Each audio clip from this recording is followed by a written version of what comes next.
I came into the principles reading, I read Supercoach and then I read The Inside Out Revolution. And the first time I read it was, I think, probably June 2013. And I was still heavily invested in NLP at that point. I was looking for more techniques. So at that point in time, I thought, oh, Supercoach, this is great. There's all these, techniques, and it talks a little bit about this stuff about principles or whatever. But I was really interested in techniques, and I read Inside Out, and I thought, this is whatever. It didn't land for me. Like I thought, oh, cool, this is a cool idea, and I was on to the next. And then by a series of events, I ended up being introduced to Matt Schweppe, who was a 2010 Supercoach graduate, and I started being coached by him. And even though it wasn't nearly as principles as it is now, principles grounded as it is now, it was a completely different come from than I had ever experienced before. So I got my first taste of that, and then I went back and read Inside Out Revolution and went, oh,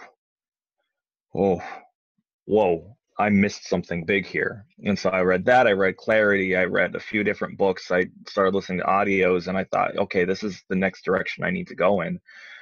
There hasn't been an area in my life that hasn't been touched by my experience of studying what it is that's bringing my life to life. Mm-hmm.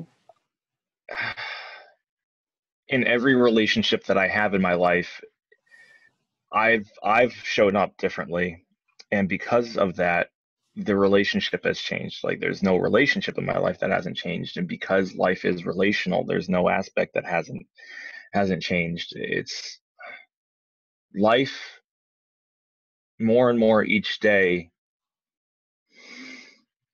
I've been allowed to view it as a gradual unfolding in a way that I would have never experienced before Supercoach. Before Supercoach, I thought I needed to be the director of all of it. I thought, the Robin saying, like, if it's to be, it's up to me. I thought I needed to create it all.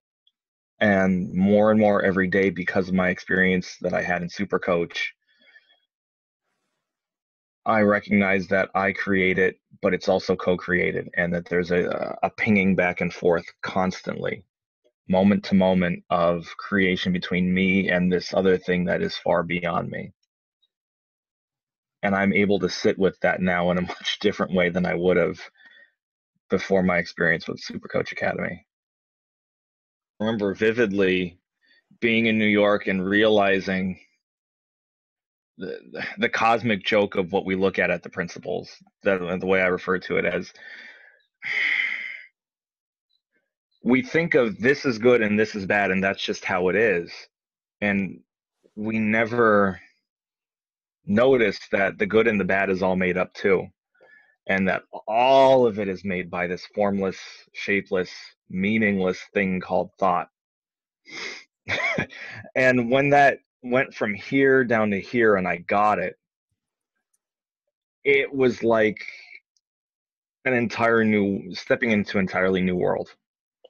And I didn't expect that at all. I thought it would be like, not to deride NLP, I think NLP has had a huge influence on my life, and it can be useful under the right context, but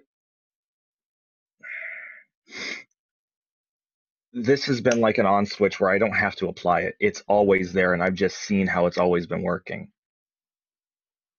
And the insights of moving it from here to here, because I was facilitated, has allowed it to change my life effortlessly. There's no need to constantly be trying to willfully influence it.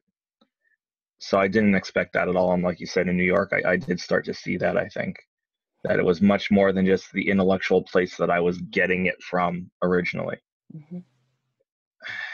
So I thought it was just going to be how to do this, how to use the principles in a coaching conversation. It's something to use. It's an instrument, a tool. What I didn't expect was that it's so much more than just a tool. Like to see this and use this as a tool, as something to be applied, is to completely miss the point of it. And I didn't expect to get that from the academy, but that's ultimately what I got.